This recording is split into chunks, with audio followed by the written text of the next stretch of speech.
বাংলাদেশ সীমান্তে ops alert জারি করেছে ভারতীয় সীমান্ত রক্ষী বাহিনী।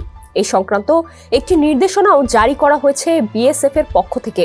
এতে ভারতের উত্তর পূর্ব ও পশ্চিমবঙ্গের বাংলাদেশ ও ভারতের মধ্যকার সীমান্তে মহড়া চালানোর নির্দেশ দেওয়া হয়েছে। বার্তা সংস্থা ANI বলছে, ওপস অ্যালার্ট নামে ওই পদক্ষেপে নিরাপত্তা আটসাট করে একগুচ্ছ পদক্ষেপ নিতে চলেছে বিএসএফ। জানা গেছে, বাংলাদেশের বর্তমান পরিস্থিতির প্রেক্ষিতে ও ভারতের ৭৬তম রিপাবলিক ডের কথা ভেবে এই সিদ্ধান্ত নিয়েছে বিএসএফ। ৪,০৯৬ কিলোমিটার সীমান্ত জুড়েই এই সতর্কতা জারি করা হয়েছে।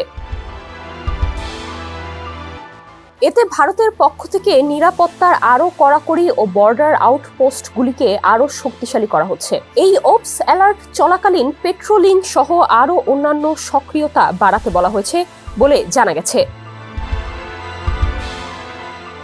শিয়া বাটার ও ভিটামিন ই সমৃদ্ধ lily glam beauty soap. Lily, always beautiful. ভারতীয় সংবাদ মাধ্যমগুলো বলছে, ভারতের উত্তর পূর্বাঞ্চলীয় কয়েকটি রাজ্য এবং পশ্চিমবঙ্গ মিলিয়ে ভারতের সঙ্গে বাংলাদেশের মোট ৪,০৯৬ কিলোমিটার সীমান্ত রয়েছে। বিজ্ঞপ্তি জারি করে সীমান্তের দায়িত্বে থাকা সবগুলো বর্ডার আউটপোস্টগুলোকে সতর্ক করা হয়েছে।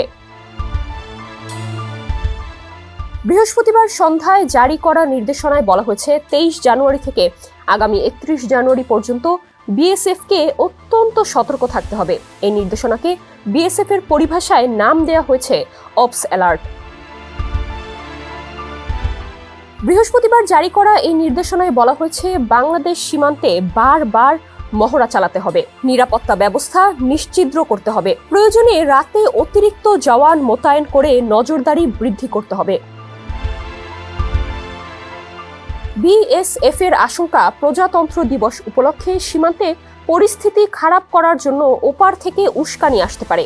আর বিএসএফ এর পূর্বাঞ্চলীয় কমান্ডের পক্ষ থেকে বলা হয়েছে, এ সংক্রান্ত বিষয়ে সীমান্ত লাগোয়া গ্রামগুলোর বাসিন্দাদের ভালো করে বোঝাতে হবে, সেই দায়িত্ব দিতে হবে বিএসএফ এর শীর্ষ কর্মকর্তাদের।